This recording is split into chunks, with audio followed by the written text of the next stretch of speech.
1. Hello there, my name is Keith Dobson. I'm the Director of Assets and Homes for Impact Housing Association, and I've been asked to give a brief presentation just about our values, our mission and our ambitions. And I'll be referring principally to the 7 blueprint ambitions that we've got as an organisation.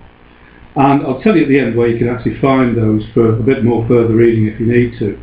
But I'm principally going to be explaining the how and why of impact, given that your induction will probably be covering the what do you do. My bit is really about how we do it and why, and what are the principles behind it.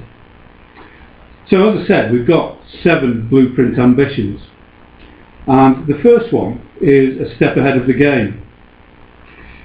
Now what that means is that we are aware within Impact that we're always working in complex areas, that we're always developing services and that we're always innovating. And we think it's important that as we develop and deliver those services, that we're always thinking about what are going to be the issues today, but equally, what are going to be the issues tomorrow? What are the things that we need to be preparing for and getting ready for? So that's why we talk about wanting to keep a step ahead of the game. Our second ambition is around developing excellent, customer-led, viable services. And that's 3 big things there. The excellent bit, I think, speaks for itself. We're obviously striving continually to improve our services and to enhance the sorts of services that we deliver. Customer-led is a crucial bit though, because what we're talking about there is the fact that we want to be co-creating services with customers and developing those services with customers so that we can meet their needs. And we think that is particularly important. And that brings us really to viability, because obviously we're talking there about, in one sense, financial viability. You know, we're never going to be able to deliver a service if we don't have the money to do it. But also, we're also thinking about viability in terms of, are we delivering the sorts of services that are needed and delivering the outcomes that are actually required.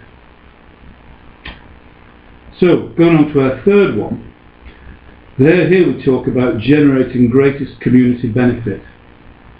Now, what do we mean by that? The type of work we do, whether it's working with young people and training, or whether it's working in furniture services or a community business, or providing housing, or providing support, or working for older people, we recognise that all those services are anchored in communities. Whether that's a geographical community like Salterbeth, or like South Lakes, or whether it's a community of need like, as we've already said, older people or people who are homeless. What we want to do is to make sure that we're squeezing the best value that we can out of those services for those people and for those communities. Our fourth ambition is seamless access.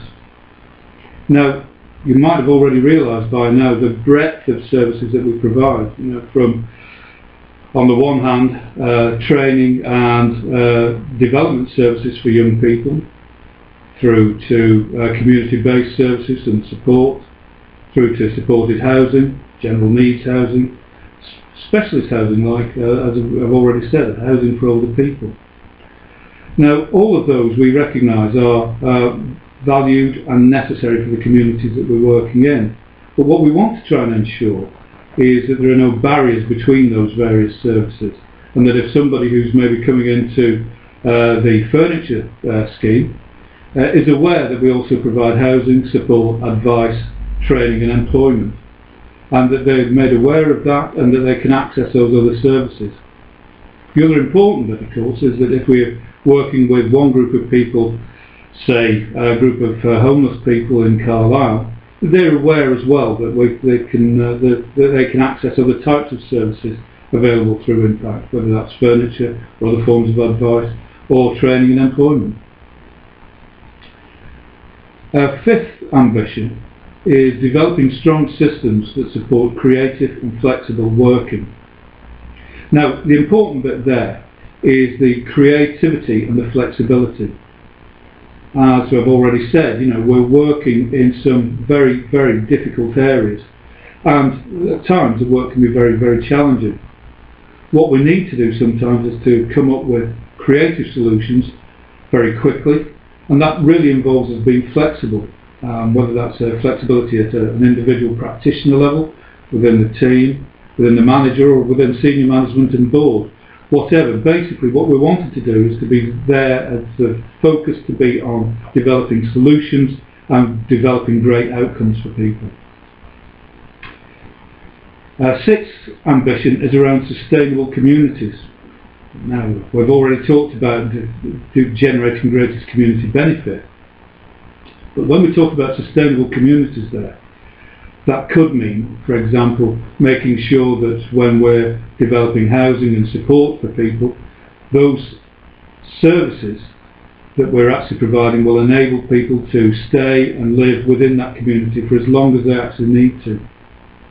On the other hand, sustainability could also mean a commitment to the green agenda, and here that could be involved in the types of work that we're already doing around things, for example, like providing better insulation, more effective cost in use for people, looking at alternative energy sources.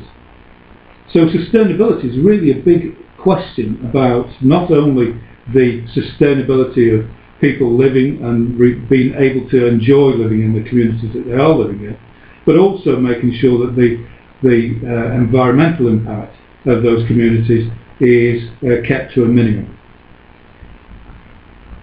And finally, and the big one really for me, is around uniquely tailored services. We've talked a lot about communities, talked a lot about the range of services that we provide, but at the end of the day, the services that we're providing are to individuals and to individual people. And the important thing is to make sure that the services that we're providing actually help that person, that individual, whoever they are, whether they're a young person, again, whether they're living in our properties, whether they're an older person who's requiring additional support and care. Whatever the case, we've got to ensure that the services we provide are meeting their needs and enabling them to live safely, comfortably, and hopefully fulfilling lives. And for me, that is the core of the impact mission, if you like, for our services.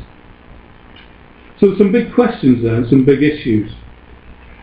And you can find more details on this on the H Drive and if you go onto the Impact Business Plan, or equally it's on our website as well on the Impact documents. And if you go down and look for Impact Mission and Ambitions, you'll come on to the document that I'm talking about. Now stay where you are, because the next part of this induction is going to be a presentation on the structure and overall support services that are being provided by Impact. Thanks very much for listening.